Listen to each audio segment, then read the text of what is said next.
예, 박근혜 전 대통령의 세월호 7시간 행적에 대한 검찰 조사 결과가 나오자 여야 사당은 충격적이라며 철저한 의혹 규명을 촉구했습니다. 자유한국당은 박 전 대통령이 불쌍하다는 대변인 논평이 논란을 빚자 당 지도부가 이를 번복하는 해프닝을 빚기도 했습니다. 한편 성폭력 의혹을 받는 안희정 전 충남지사에 대한 구속영장이 법원에 의해 기각됐습니다. 이 시간 이용화 한국외대 미네르바 교양대 초빙교수, 김우석 미래전략개발연구소 부소장 두 분 모시고 정치권 이슈들 짚어보도록 하겠습니다. 안녕하십니까? 네, 안녕하십니까. 예. 자, 먼저 어제 있었던 검찰의 세월호 참사 7시간에 대한 수사 결과 얘기 좀 짚고 가겠습니다. 미스터리가 있었고 또 여러 가지 의혹도 있었고요. 설도 있었고요. 검찰 수사 결과를 보면 국민들이 다시 한번 또 고개를 갸우뚱 이게 믿어야 되는지 그런 생각을 많이 했을 것 같습니다. 내용을 보시고 일단은 어떤 생각이 드셨는지부터 여쭙고 싶어요, 사실은. 예. 네. 참 어이가 없고요. 저도 어제 뉴스를 봤는데요. 어떻게 이 정도까지였느냐. 세월호 7시간은 국민들이 가장 궁금해하던 거 아니었습니까? 그때 결국 침실에 있었다는 거 아니에요, 지금? 근데 그 4시간도 정확하게 지금, 그러니까 최순실이라는 사람이 청와대 들어올 때까지 4시간도 더 정확하게 밝혀져야 된다라는 얘기인데, 이 침실 정치라고 다시 이름을 붙여야 될 것 같습니다. 참 국민들 입장에 봤을 때는 상당히 불행하고 안타까운 측면인데, 뭐 비상국무회의도 안 하고 뭐 청와대 긴급회의도 안 하고요. 최순실이 검찰 조사에 따르면 최순실이 들어오니까 그때 가서 이제 대책본부에 가게 됐고, 대책본부에 갔다 와서는 또 관저에 계속 있었단 말이죠. 그러니까 참 이 사실을 통해서 우리가 알 수 있는 건 박근혜 전 대통령이 뭐 유추 해석입니다만 계속해서 관저에서, 그것도 침실에서 정치를 해왔다라는 거예요. 보고를 받고. 그리고 그 이제 상황병이 이제 그 보고서를 갖고 뛰어갔는데 전달을 못하니까 거기 요리 담당사 하시는 분이 박근혜 전 대통령의 그 탁자에다 올려놨다는 거 아니에요. 상당히 관행적인 거라고밖에 볼 수가 없을 것 같은데, 하여튼 뭐 예상을 했었습니다. 이 정도까지였느냐 그런 생각이 듭니다. 알겠습니다. 유 교수님 말씀대로 모든 국민이 그 상황을 이해할 수가 없었을 거예요. 그런데 저는 일면 좀 다행이라는 생각도 들었어요. 왜 그러냐면 미래다, 종교의식이다, 뭐 미용 시술이다 이런 부분들이 계속 회자가 됐지 않습니까? 다행히도 이런 부분들에 대해서는 이번에 좀 근거가 없다 이렇게 결론이 났기 때문에 그런 처참한 상황까지 가지 않았던 것들은 참 다행이다라는 생각이 들고요. 또 한편으로 안타깝다는 생각이 드는 거죠. 만약에 이게 진실로 상황을 진솔하게 설명을 했다라고 하면 이 정도까지 갈 것인가라고 하는 부분들도 생각할 수 있고, 그래서 뭐 그렇다고 해가지고 이 청와대의 상황이 세월호 사건 자체를 변화시켰을 것 같지는 않아요. 뭐 그 골든타임 내 지시를 했다고 해서 갑자기 뭐 국회의원 도움이 열려가지고 태권브이가 가가지고 이거를 뭐 하고 이런 것들은 만화에서나 있는 얘기지 실질적으로 대통령의 지시나 이런 것들이 그 사건 자체의 영향력은 거의 없는 상황인 것 같아요. 그럼에도 불구하고 이런 상황이 국민들이 보기에는 그때 국가는 작동했는가라고 하는 심각한 의문을 갖게 했다는 것, 그런 면에서는 이 부분에 대해서는 정치적 책임뿐만 아니라 법적 책임을 당연히 져야 한다. 또 그렇다고 해가지고 지금 다시 세월호 유족들한테 또 상처에 소금 뿌리는 일은 계속하면 안 되겠다는 생각이 들고, 결국은 사람에 대한 것보다는 그 시스템으로, 항상 얘기하듯이 시스템으로 돌아가야 해요. 그런데 지금 시스템에 대한 논의는 거의 없고 이런 것들이 안타까운데, 결국은 절대 권력을 가지고 있는 절대 권력자가 부재 시에 국가가 작동하지 않는 이 현실을 어떻게 제도로 고칠 것인가, 이런 부분들에 더 집중을 해야 한다는 생각이 듭니다. 저희 부사님, 최순실 쪽은 이 중대본 방문 결정 그리고 5인 회의 그 부분은 전혀 관여하지 않았다 이렇게 부인을 했어요. 이경재 변호사를 통해서. 그리고 앞으로 있을 그 재판에 영향을 미치기 위한 것 아니냐 뭐 이런 게까지 이야기를 주장을 했는데 그 부분은 어떻게 봐야 됩니까? 일단은 그 사건 자체에서는 최순실은 존재감이 그렇게 큰 건 아니에요. 사실 뭐 이게 최순실이 있다고 해가지고 뭐가 바뀌고 없다고 해서 바뀌고 이런 상황은 아니지 않습니까? 문제는 국정농단의 증거로서 최순실이 거론되는데, 뭐 본인의 입장에서는 억울한 부분도 있을 것 같아요. 본인은 그런 게 없다, 사실 없다. 그래도 억울한 거고, 사실이 있다고 검찰 발표에 따라서 그게 사실이었다고 해도 최순실이 얘기를 하는 바람에 예. 중대보로 간 거 아니에요. 그런 면에서 최순실 논란은 어떻게 보면 최순실 개인의 재판의 부분이지 예. 국가 시스템에 대해서 그렇게 중요한 상황은 아니라고 생각합니다. 알겠습니다. 자, 최순실의 존재를 숨기기 위해서 결국은 상황 보고를 청와대에 있는 사람들이 총동원됐다는 게 지금 검찰 조사에서 나온 거 아니에요? 그러니까 최순실이 있다 그래서 상황이 바뀌었다 안 바뀌었다 이게 중요한 게 아니라 최순실이 오니까 대책을 마련했다. 그러니까 박근혜 전 대통령의 국정 운영이 어땠느냐 도대체. 개인적으로 우리가 나라라는 생각은 전혀 안 하고 최순실한테 맡겨놓고 최순실 얘기하면 하고 안 하고 뭐 그런 것들을 왜 유추 해석할 수가 있는 것이고요. 이 보고 시간이 왜 중요하냐면은 10시 17분이 골든타임의 마지막 아니었죠. 이었는데 10시 22분에 이제 저 안보실장하고 통화를 해서 알게 됐다는 것인데 예. 그 박근혜 전 대통령의 침실에는 TV도 다 있고요, 관저에. 모든 게 다 볼 수 있었다는 거란 말이에요. 근데 박근혜 전 대통령은 그 당시에 이미 다 세월호가 침몰돼가는 과정에 대해서 뉴스에서 다 보도하고 있었고 세상이 난리가 났는데 만약에 그 전에라도 대통령이 그 사실을 알고서 전 부처에 비상령을 내리고 말이죠. 모든 걸 동원해서 구조하라 그러면은 해경이 그렇게 했겠습니까? 예. 아니 웃으시는데 저는 그래요. 예. 아니 이거 굉장히 몇 중요한 분 만에 그게 굉장히 중요한 가능하겠습니까? 문제죠. 예, 굉장히 중요한 문제죠. 그 당시 예를 들면 1분, 2분, 예, 뭐 몇 분, 10분, 30분 이 상황만이라도 대통령이 진짜 나서서 헬기 타고 가서 진두지휘하고 그랬다 그러면은 더 많은 생명을 살릴 수 있었다라는 그래요. 부분들. 예. 그래서 골든타임이 중요한 예, 거거든요. 맞습니다. 예, 아쉬움이 있어서 그런 말씀하신 것 같고 하나 여쭙고 싶은 게 이제 여야가 어제 수사 결과에 대해서 논평을 했는데 네. 자유한국당 홍지만 대변인 얘기가 지금 논란이 되고 있습니다. 홍지만 대변인 그리고 김성태 원내대표의 이야기를 듣고 계속 좀 이야기를 나눠봐야 될 것 같습니다. 예, 들려주십시오. 결국 소중한 국민의 생명이 차가운 바닷속에 가라앉고 있던 그 다급한 순간에 국가는 멈췄고 컨트롤 타워는 비선의 지시에 의해 조정당했으며 또한 헌법재판소의 탄핵 심판을 받는 순간까지도 이 모든 것을 조작, 거짓, 왜곡했다는 끔찍한 사실이 확인이 된 것입니다. 세월호 참사 은폐에 부역하고 앞장섰던 자유한국당의 책임도 결코 가볍지 않습니다. 석고대죄의 심정으로 국민과 유가족 앞에 사죄해야 할 것입니다. 어제 그 세월호 7시간 논평이 좀 수정도 되고 조금 논란이 좀 되고 있는데 우리 당의 입장이 최종 조율되지 못한 그런 부분이 있습니다. 공식적인 논평으로 이렇게 최종 확정하지는 않겠습니다. 대통령이 그 불행한 사고에 그 시간에 집무실에 있지 않고 침실에 있었다는 그 자체 하나만으로도 국민들을 어떤 경우든 납득하고 이해하지 못할 겁니다. 잘못됐습니다. 예, 우원식 원내대표와 김성태 원내대표 이야기였고요. 지금 보시면 홍지만 자유한국당 대변인의 발언 내용 중에 일부인데요. 이 국정농단이라는 제목으로 자리에 끌려 내려온 박 전 대통령이 인간적으로 불쌍하다 이런 얘기를 했습니다. 물론 다른 얘기도 있었습니다만 저 부분이 조금 더 논란이 되고 있는 것 같습니다.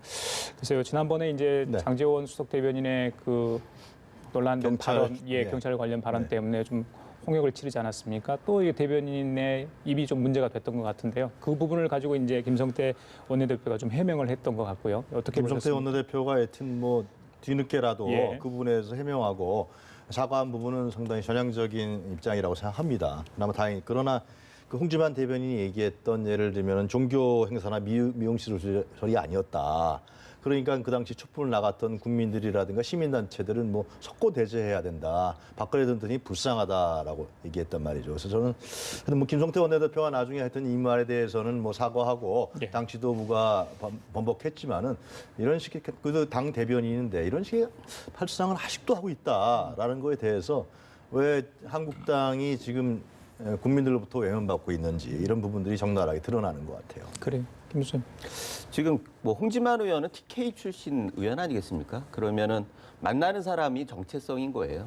개인의 의사는 그럴 수 있어요. 그러나 이게 당의 이름으로 공개적으로 나오는 거기 때문에 예. 이런 부분들에 대해서 문제 제기를 할 수 있는 거죠. 대변인의 말은 그렇습니다. 당의 얘기로 봐야 되는 거 아닌가요? 그래서 예. 그런 의미에서 지금 조율이 안 됐다. 이거는 옹색한 변명이죠. 예. 그런 게 있고 지금 문제는 결국은 오락가락하는 거예요.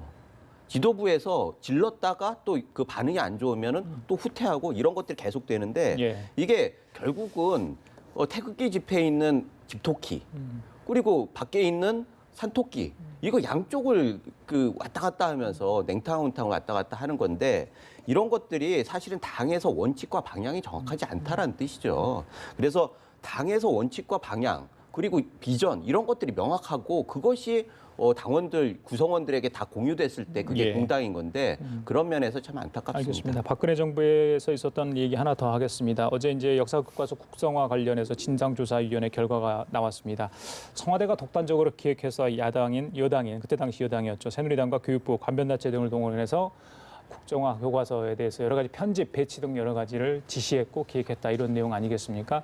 그래서 관련자 25명의 수사 의뢰인데 관련 공무원들은 이제 청와대 지시, 또 윗선의 지시가 있었기 때문에 따를 수밖에 없었다. 좀 이렇게 억울함을 호소하는 것 같아요. 그 부분 전체적으로 어떻게 보십니까? 이 사건 자체하고. 관련 공무원에 대해서 제 생각에는 경중을 따져야 된다고 봅니다. 경중을 따져야 네, 적극적으로 협력한 공무원들은 그거는 문제를 삼아야겠지만 진짜 그 직에 있으니까 할 수 없이 형식적으로 따른 공무원들은 그 부분에서 범주를 달리해야 된다. 그렇게 이제 일하는 일선 공무원에 대해서는 그런 기준이 알겠습니다. 정해져야 된다고 생각이 들고요. 예. 그러나 이 부분에 대해서 이런 국정교과서 부분에 대해서 정책적으로 진행을 하고 예를 들면 책임을 맡았고 이런 부분들은 지금 상당히 현행법에 위배된다는 특히 헌법까지 얘기 나왔습니다만 이런 부분에 대해서는 분명하게 철저하게 조사를 더 해야겠죠. 예. 실제로 예를 들면 그 1910년도에 우리나라 합병됐을 때 일본 일제가 조선사 편서라는 걸 만들어서 우리 역사를 완전히 왜곡해버려요.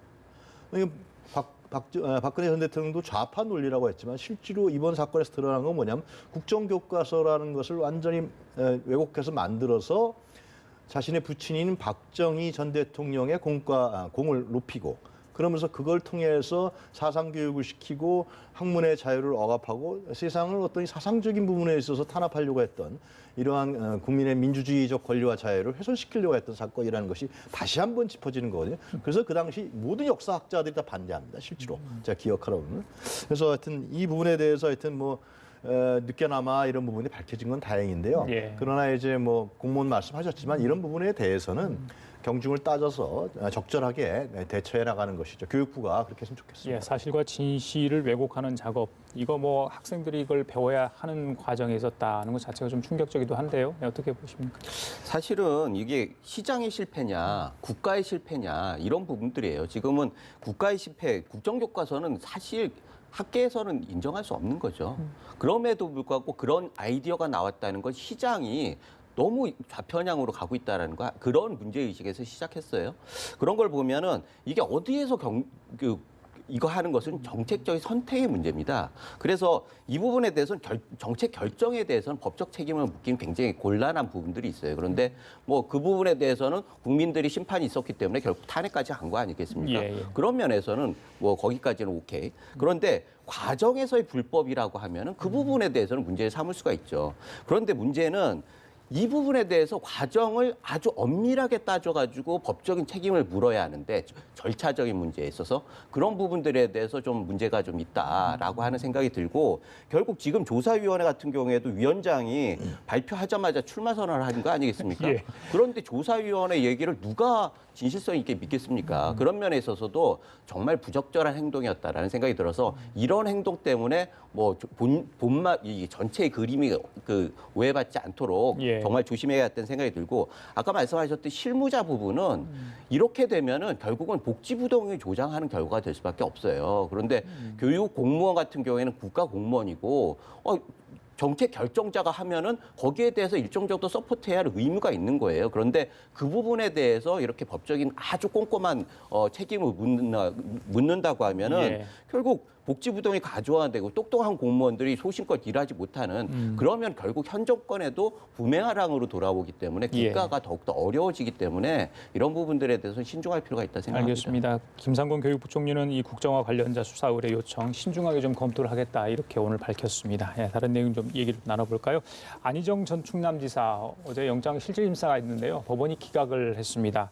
어제 실질심사가 진행되는 동안 남부구치소에서 대기를 했는데 결과가 나온 다음에 안희정 전 지사가 한 얘기가 있습니다. 좀 들어보고 가겠습니다.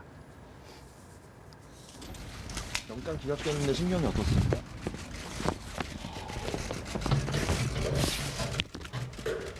구속이 되든 안 되든 다 제가 다 잘못한 일이지요.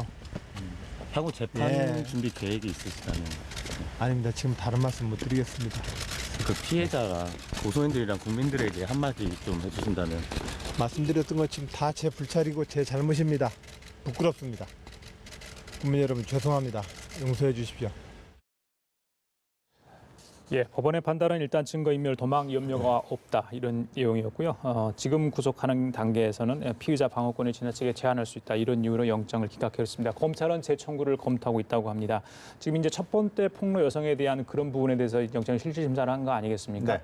두 번째 여성도 있고요. 사실은 추가 그렇죠. 폭로자도 예. 있었는데 이후에 어떻게 좀 전개될 것으로 예상하세요? 이정 전 지사의 발언이 좀 조금씩 바뀌죠, 실제로. 합의에 의한 것 다 들어갈 때 그랬었는데 지금 이제 모든 걸 다 자기가 책임지고 죄송하다 이런 얘기 했는데 실로 아마 법원에서 영장을 기각한 거는 결국은 자진 출두했다라는 문제, 그래서 도저히 우려가 없다, 뭐 이런 고려를 한 것 같고요. 그다음에 증거인멸 부분에 있어서는 이제 만약에 피해자는 아마 그런 주장을 했을 거라고 제가 생각되는데 만약에 안 전 지사가 구속이 안 되면 또 자기한테 와서 아니면 자기 누굴 보내서 이 협박을 하거나 뭐 다른 일을 벌여왔고 실로 증거를 인멸할 가능성이 있는 거 아니었느냐라는데 그런 부분들은 아마 경찰이나 검찰이 찾아내지 못한 것 같아요. 그래서 아마 법원에서 이렇게 영장을 기각한 것 같고 검찰에서 다시 또 재청구 영장을 한다는 거 아닙니까? 근데 이 문제는 하여튼 법적인 문제도 중요하면 정치적으로도 참 이게 과연 이런 일이 있느냐 아니면 미투 운동에 대한 문제 이런 사회적 폭발력을 갖고 있기 때문에 예. 안 전 지사가 뒤늦게나마 하여튼 좀 태도를 조금 전향적으로 바뀐 거는 그나마 좀 다행인 것 같습니다. 예. 무슨 일단은 증거인멸이나 도망의 염려가 없다. 그리고 방어권을 지나치게 제한하는 부분에 대해서 원칙적으로 얘기한 건 옳습니다. 법원이 당연히 그렇게 해야죠. 문제는 예. 그 잣대가 모든 사람한테 공평하게 돼야 하는데 사실 그동안에 우리가 봤던 거는 그 잣대가 너무 고무줄이었다라는 측면이 있고 예.